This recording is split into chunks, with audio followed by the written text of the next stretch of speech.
Bom, depois de cortar o apoio militar à Ucrânia, o presidente dos Estados Unidos, Donald Trump, ameaça impor novas sanções à Rússia se não houver um cessar-fogo. Quem traz os detalhes é a correspondente em Washington, Mariana Jangiacomo. Trump afirma que as sanções seriam uma forma de pressionar a Rússia pelo fim da guerra. Em meio a negociações diretas com o presidente Vladimir Putin, o republicano foi às redes sociais. Considerando o fato de que a Rússia está triturando a Ucrânia no campo de batalha, eu estou considerando seriamente sanções em larga escala financeiras e tarifas sobre a Rússia até que um cessar-fogo e acordo final sejam alcançados. Rússia e Ucrânia vão à mesa de negociações agora, antes que seja tarde demais.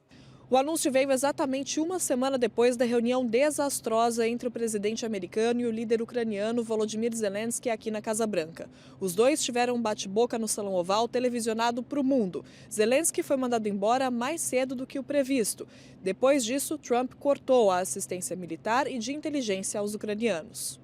Apesar da ameaça ao Kremlin, Trump vem se aproximando de Putin e se afastando dos europeus, que falam cada vez mais em diminuir a dependência do governo americano, inclusive em relação às armas nucleares. Nessa semana, o presidente francês Emmanuel Macron falou em estender a proteção nuclear a aliados, o que foi considerado pelo Kremlin como uma chantagem nuclear. Já o presidente americano, na última quinta-feira, disse que seria ótimo se todos se livrassem de suas armas nucleares. A Rússia reagiu mais uma vez. Falou que o diálogo é essencial, mas que as discussões também precisam incluir os arsenais da Europa. Donald Trump prometeu fazer da desnuclearização uma meta do segundo mandato e afirmou ter enviado uma carta ao governo iraniano buscando negociar um acordo nuclear. Caso contrário, os Estados Unidos teriam que tomar outras medidas contra o Irã. O país do Ayatollah Ali Khamenei vem enriquecendo urânio ao longo dos últimos anos e aumentando a capacidade do país para produzir arsenais nucleares.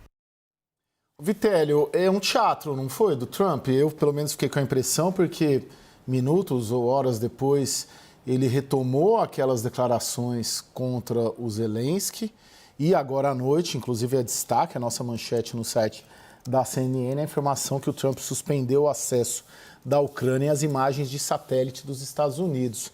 Qual que foi essa jogada aí de ameaçar o Putin quando, na sequência, voltou a artilharia toda ali contra o Zelensky? Olha, eu acho que a palavra teatro é uma boa expressão para essa situação, porque há 2 dias o Trump cortou a ajuda, especialmente fotos de satélites e informações de inteligência, imagens de satélite que ajudam a Ucrânia a prevenir ataques, a preparar a interceptação dos mísseis. E aí, o que aconteceu? A Ucrânia foi alvejada mais uma vez em áreas civis, atingindo, inclusive, mais de 10 pessoas, uma criança ficou ferida, por 67 mísseis e 194 drones de ataque. A França, Caio, ofereceu à Ucrânia informações de inteligência, mas isso não é alterado de uma hora para outra. O Reino Unido tem essas informações também, mas não pode compartilhar diretamente com a Ucrânia porque faz parte de um grupo, Five Eyes, os 5 olhos, juntamente com os Estados Unidos, Austrália, Nova Zelândia, Canadá.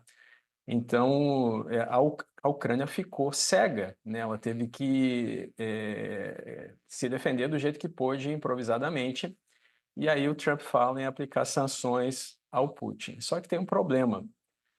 Os Estados Unidos sozinhos aplicaram 6.400 sanções à Rússia do Putin. E a estimativa é de que com os aliados foram mais de 21.600 sanções contra a Rússia. A Rússia é o país mais sancionado na história da humanidade por ter atacado a Ucrânia. Então, quando Trump ameaça sanções contra a Rússia, quais seriam essas sanções? A ameaça tarifas contra a Rússia, o comércio entre Rússia e Estados Unidos hoje é muito pequeno. Então, aonde seriam aplicadas essas tarifas? Então, na verdade, essa ameaça do Trump não ameaça em nada o Putin, que pode continuar atacando a Ucrânia porque percebe que não vai ter nenhum apoio militar mais efetivo dos Estados Unidos, Caio. O Lorival, a informação agora, né, de agora à noite, dessa suspensão, né, dos recursos ali, do acesso da Ucrânia às imagens de satélite, ela pode levar a uma rendição ou pode ser a bala de prata contra a Ucrânia ou ainda não? Não, porque existe a Europa, né? A Europa, ela está se mobilizando, já chegaram a um acordo sobre destinar 800 bilhões de euros a defesa e grande parte disso irá como ajuda à Ucrânia, né? Mas dá tempo isso tudo, Lori? Na sexta passada a gente estava falando disso aqui, né? É. De que a Ucrânia sem a Europa não consegue ganhar a guerra. Essas decisões de Sem os ontem Estados sem os Estados Unidos, perdão. Aham. É uma corrida contra o tempo, realmente, é uma situação dificílima, mas não há uma rendição da Ucrânia no horizonte, né? Até porque não faz sentido, né? Assim, os ucranianos lutaram, morreram dezenas de milhares de pessoas por uma questão de dignidade, de independência. Eles sabem o que significa estar sob o domínio russo. Eles tiveram, ao longo de sua história, partes da Ucrânia estão sob domínio russo, e é uma situação de humilhação e enfim, de degradação que eles não querem viver, né? Então, na guerra existe uma lógica que só quem está na guerra é que entende, que é o seguinte: conforme a guerra avança, vão desaparecendo os motivos para recuar, porque você vai perdendo tanta coisa que um recuo levaria à loucura. Existem, inclusive, pessoas na guerra que enlouquecem por causa disso. Então, na guerra é preciso um motivo muito forte, muito convincente para parar. Não dá. As pessoas que estão na guerra, elas vivem de uma forma diferente de quem está de fora. Então, assim, muitas das análises que são feitas, ou escolhas, ou críticas, ou decisões, ou propostas de políticos, não sei quem mais, ignoram a realidade de quem está na guerra, de quem já ultrapassou um limite psicológico que nós, que estamos aqui fora, não sabemos qual é. Então, a lógica é diferente, realmente, de um país que está sob a pressão de um outro muito mais poderoso. Por outro lado, é óbvio que, como são eles os que mais estão sofrendo, são eles os que mais desejam a paz, mas tem que ser uma paz com segurança e com dignidade. Bom, o Zelensky, por sua vez, ele é forçado, inclusive pelos seus aliados europeus, a demonstrar que ele tem o máximo de interesse, embora ele saiba muito bem que o Trump já escolheu o lado dele. O Trump está do lado do Putin. E todo mundo que entende o Trump, que entende geopolítica, que observa o que está acontecendo, sabe disso. Aliás, há muitos anos que o Trump está do lado do Putin.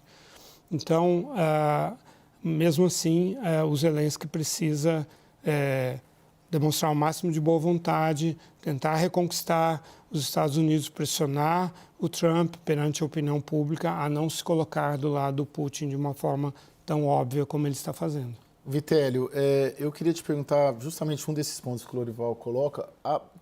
O apoio europeu anunciado ontem, né, a expectativa dos 800 bilhões, dá tempo de desequilibrar a guerra a favor da Ucrânia?